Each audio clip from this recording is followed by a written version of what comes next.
ઓમ શ્રી ગણેશાય નમઃ. શ્રી સરસ્વત્યય નમઃ. આપ સાંભળી રહ્યા છો આપણી યુટ્યુબ ચેનલ ધાર્મિક, એમાં આપ સૌનું હાર્દિક સ્વાગત છે.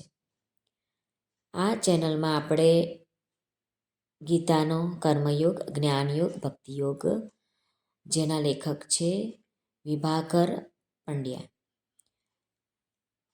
લેખક જે કહે છે તે આપણે વર્ણવીએ. તો ગઈકાલે જ્યાં આપણે અલ્પવિરામ મૂક્યું હતું ત્યાંથી આપણે શરૂ કરીએ. આમ મનુષ્ય ચોરાહા પર ઊભો છે, ક્રોસ રોડ પર ઊભો છે. જેને કઈ બાજુ જવું છે તે તેના હાથની વાત છે. કારણ કે માત્ર મનુષ્ય યોનિમાં જ સારું નરસું વિચારવાની શક્તિ ભગવાને આપી છે. નિર્ણાયક શક્તિ, પાવર આપેલો છે. જ્યારે પશુ, પંખી, કીટ કે વૃક્ષને આવી કોઈ શક્તિ નથી. તે તો માત્ર ભોગ યોનિ જ છે.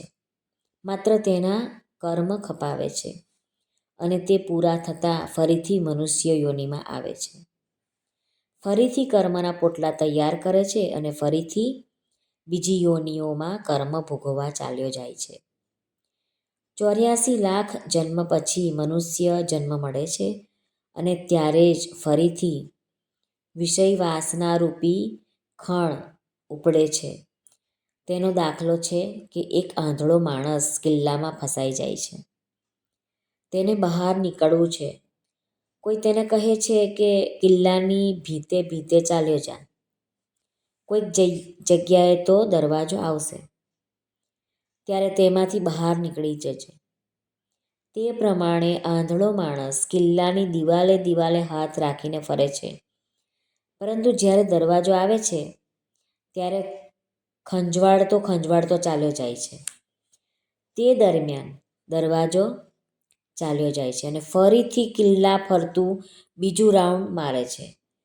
અને આ ક્રિયા દર વખતે બને છે. દર વખતે 84 લાખ યોનિનો ધક્કો ભાગ્યમાં લખાઈ જાય છે. એટલે જ શાસ્ત્રકારોએ મનુષ્ય જન્મ દુર્લભ કહ્યો છે. અને તેમાં મનુષ્ય ધારે તો કૃષ્ણ ભગવાનના કહેવા પ્રમાણે ઊર્ધ્વ ગતિ કરી શકે છે.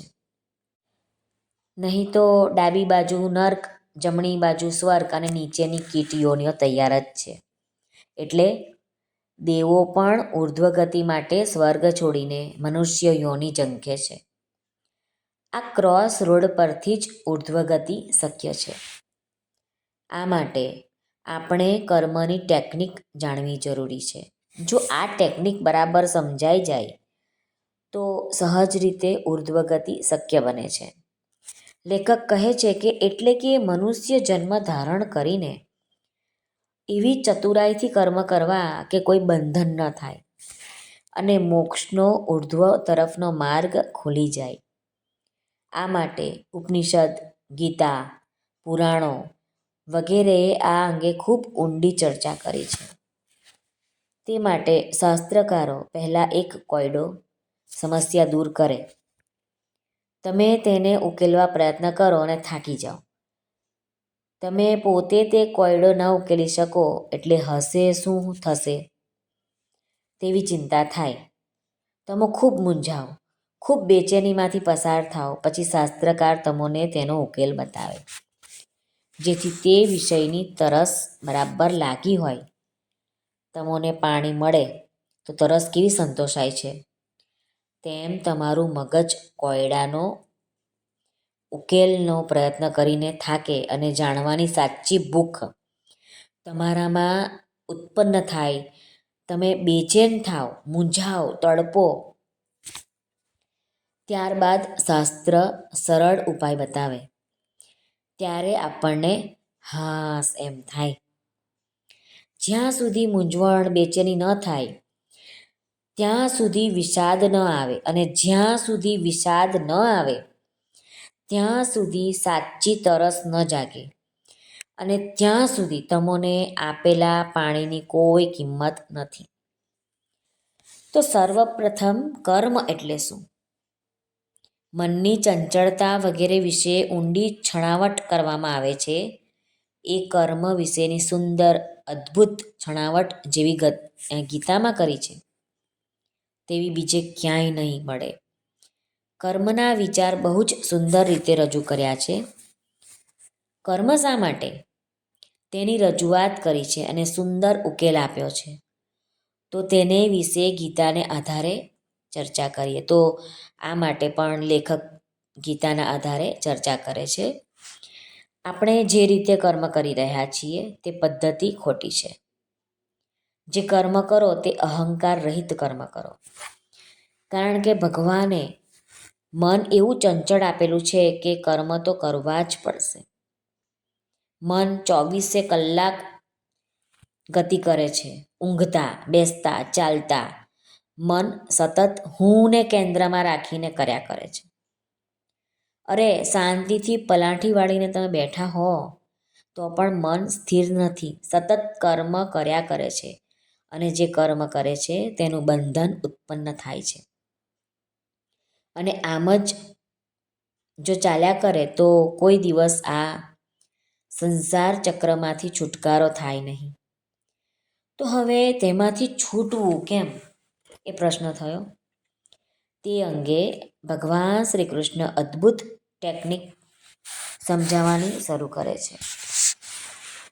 પછી બીજી વાત કરે છે, મા ફલેષુ કદાચન, ફળમાં તારો અધિકાર જ નથી.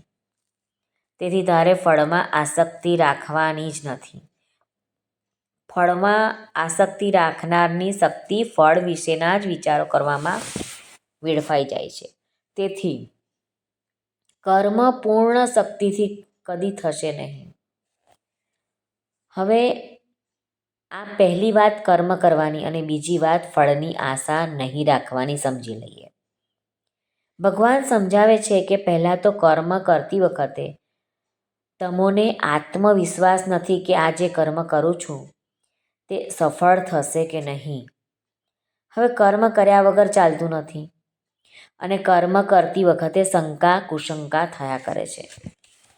એટલે સાચા દિલથી તમે પૂરેપૂરી 100% શક્તિ લગાડીને કર્મ કરતા નથી. પરિણામે કર્મ સફળ થતું નથી અને કર્મ કરતી વખતે મન પર સતત ટેન્શન, ચિંતા રહ્યા કરે છે કે આ કર્મ સફળ થશે કે નહીં. એટલે કે કર્મ કરતી વખતે ફળની ચિંતા સતત રહ્યા કરે છે. મનમાં થયા કરે છે કે હું આ કર્મ કરવામાં નિષ્ફળ જઈશ તો મારું શું થશે.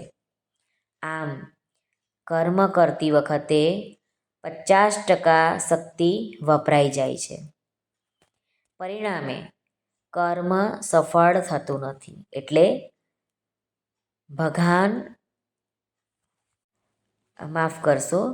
ભગવાન શ્રી કૃષ્ણ અહીં પહેલી વાત કરે છે કે તારો માત્ર કર્મ કરવાનો અધિકાર છે, ફળની આશા રાખવાની નથી. એટલે જે 50% શક્તિ કર્મ સફળ થશે કે નિષ્ફળ જશે તેની ચિંતામાં જે વાપરે છે તે બચશે અને તે શક્તિ કર્મ કરવામાં વાપરીશ એટલે કર્મમાં સફળતા મળશે.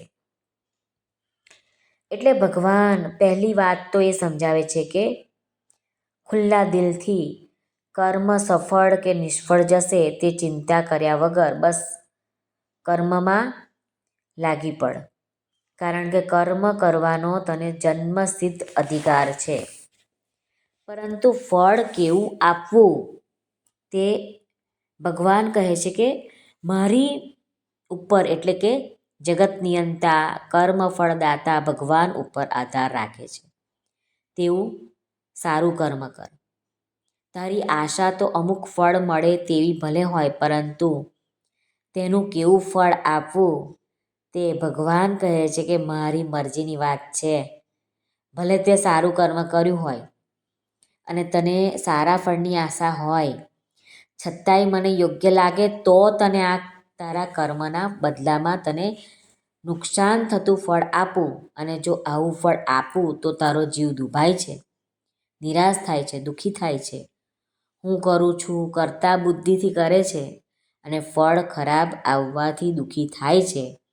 એટલે કે આમ દુઃખી ન થવું એ ભગવાન વાત કરે છે. કર્મ કરવા પણ ફળની ઈચ્છા ન રાખવી અને ખરા દિલથી પૂરી તાકાત લગાડીને કર્મ કર્યા જ કરવા.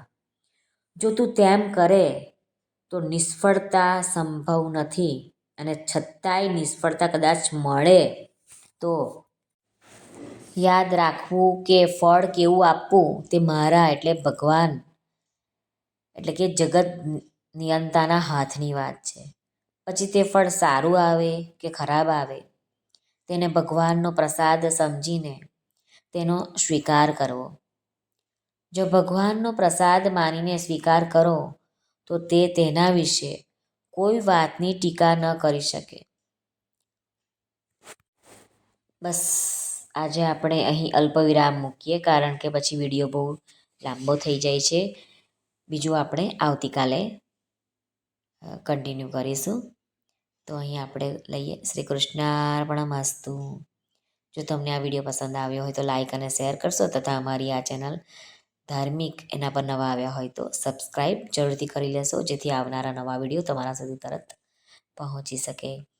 આપ સૌનો ખૂબ ખૂબ ધન્યવાદ. સર્વને ભાવથી જય શ્રી કૃષ્ણ, જય શ્રી કૃષ્ણ, રાધે રાધે.